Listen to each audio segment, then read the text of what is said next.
Les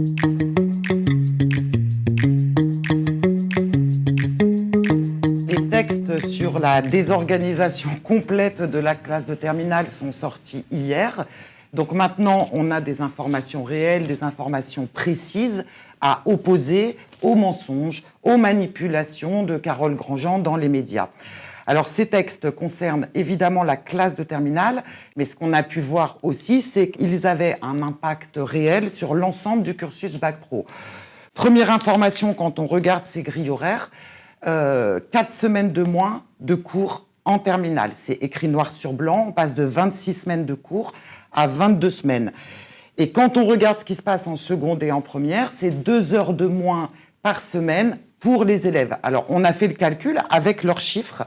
En tout, c'est 203 heures de cours qui sont supprimées de manière brutale et sèche. Et 203 heures de cours, c'est l'équivalent de 7 semaines de cours.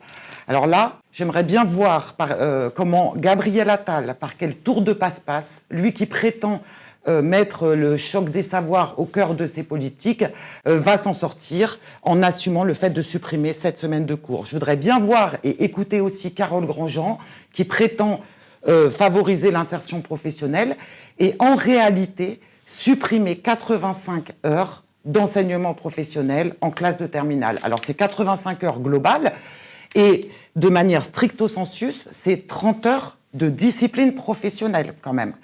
Et si on regarde si on regarde un tout petit peu en arrière et qu'on se rappelle la réforme Blanquer qui avait supprimé 10 semaines déjà de cours, la réforme Blanquer, avec une forte attaque sur les matières générales, Blanquer en a fait, Carole Grandjean l'a fait, elle va supprimer des heures d'enseignement professionnel. Donc elle est en train de déprofessionnaliser le bac professionnel. Ensuite, si on regarde l'architecture, parce que je sais que ça, tout le monde l'attend aujourd'hui, les premières épreuves du bac pro seront positionnées cette fois-ci début mai et pas fin mai, comme elle dit, c'est encore un mensonge.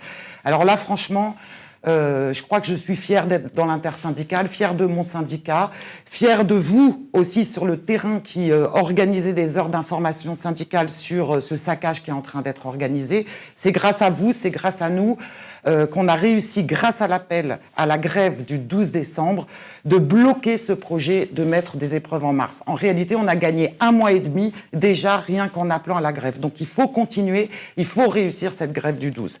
Alors, après les épreuves en mai, on passe au parcours distinct avec des élèves qui seront en stage, des élèves qui resteront dans nos lycées professionnels. Et au bout de ces 6 semaines, de nouvelles épreuves, donc PSE et grand oral, qui n'est plus grand oral de chef-d'œuvre, qui a changé de nom. Donc, encore une semaine d'épreuves. Mais là, on est face à un vrai problème. Ça veut dire qu'il y a des élèves qu'on va accompagner et les préparer à ces épreuves, quand d'autres vont être en stage et vont devoir être basculés dans le grand bain sans bouée des épreuves directement, sans avoir bénéficié de périodes de révision avec nous. Donc là, ils organisent une inégalité d'accès aux épreuves et avec un risque en plus d'échec plus important au diplôme. Alors, il y a d'autres arnaques. La grosse arnaque aussi, c'est qu'est-ce qui va se passer pour les élèves qui vont rester dans les établissements. Ils annoncent qu'ils devront faire 30 heures de cours. Mais ils nous disent, on va mixer les bacs, on va faire un mixage de filières pour qu'ils aient 30 heures de cours. Quelle discipline ? Alors, ils nous parlent une discipline liée à l'autonomie. On n'a toujours pas compris ce qu'était une discipline d'autonomie. Ils nous parlent de discipline fondamentale, mais là j'alerte tous les profs de maths, tous les PLP maths et tous les PLP de français. Quand eux parlent des maths et du français, en réalité ils parlent du calcul et ils parlent de l'orthographe. C'est comme ça qu'ils considèrent nos disciplines au cabinet de Carole Grandjean.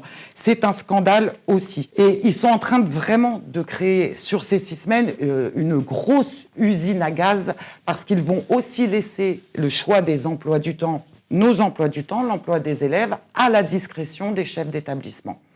Donc on voit bien clairement que ce qui conduit ces projets, ce n'est pas l'intérêt des élèves, c'est autre chose. Ils veulent évidemment répondre aux exigences des entreprises d'avoir de la main-d'œuvre gratuite, mais ils sont aussi en train de démanteler complètement nos lycées professionnels. Ça renforce évidemment notre conviction de réussir cette grève du 12 décembre, de mardi 12 décembre. Il faut qu'on soit nombreux, continuer à la préparer dans les établissements, continuons à la préparer en intersyndicale local et on va continuer en intersyndicale nationale parce qu'un autre lycée pro est possible.